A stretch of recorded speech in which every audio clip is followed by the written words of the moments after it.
c'est la guerre des talents. Dans le luxe, on a besoin de beaucoup de monde. Et ce beaucoup de monde, il y en a beaucoup qui partent à la retraite.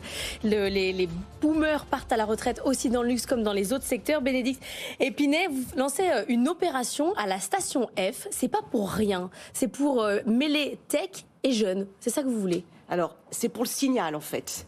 Vous avez raison, on a besoin de mains dans le luxe, on a besoin d'artisans, parce que, effectivement, vous l'avez dit, la génération des boomers qui détient les savoir-faire dans les maisons va partir à la retraite dans les 5 ans à 10 ans qui viennent. Donc, ce qu'on a voulu faire avec cet événement qui s'appelle les Demain du luxe, donc les demain, et puis demain, à Station F, c'était de montrer que ces métiers ancestraux, ces artisans qui sont joailliers, qui sont maroquiniers, qui sont sertisseurs, qui sont doreurs sur bronze, etc., en fait, c'est des métiers d'avenir.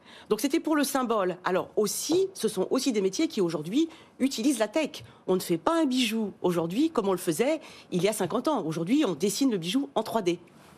D'où cette réunion à la station F. J'ai quand même une question, parce que convaincre les jeunes d'aller dans l'industrie du luxe, c'est pas toujours évident. On a vu que LVMH a eu maille à partir sur le campus de Polytechnique pour installer effectivement un centre LVMH. Il y a eu beaucoup d'opposition de la part de certains étudiants. Comment vous l'expliquez et qu'est-ce qu'il faut faire pour réconcilier peut-être une partie de la jeunesse avec les métiers du luxe? Alors je pense qu'on n'est pas du tout dans le même sujet que celui que vous parliez sur LVMH et Polytechnique.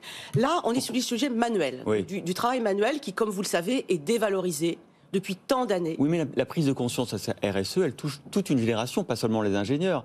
Elle touche aussi les on est dans manuels. des métiers où on fabrique des produits qui sont durables.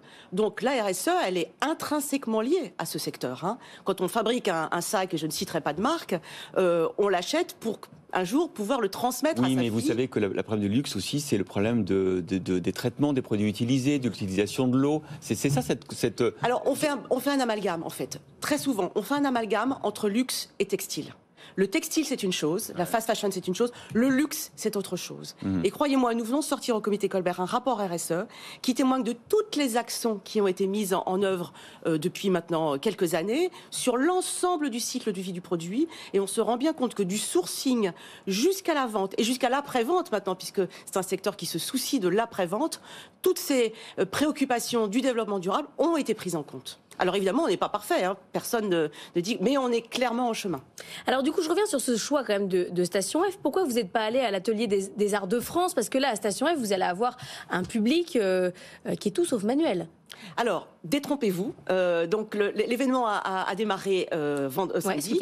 Il se termine ce soir avec la venue de 3 ministres. Nous avons eu beaucoup de jeunes. À date, nous sommes à 3500 jeunes qui sont venus nous voir samedi, dimanche, en famille. C'est-à-dire que c'était une sortie familiale de parents accompagnant un adolescent ou un jeune en classe de terminale qui se pose beaucoup de questions.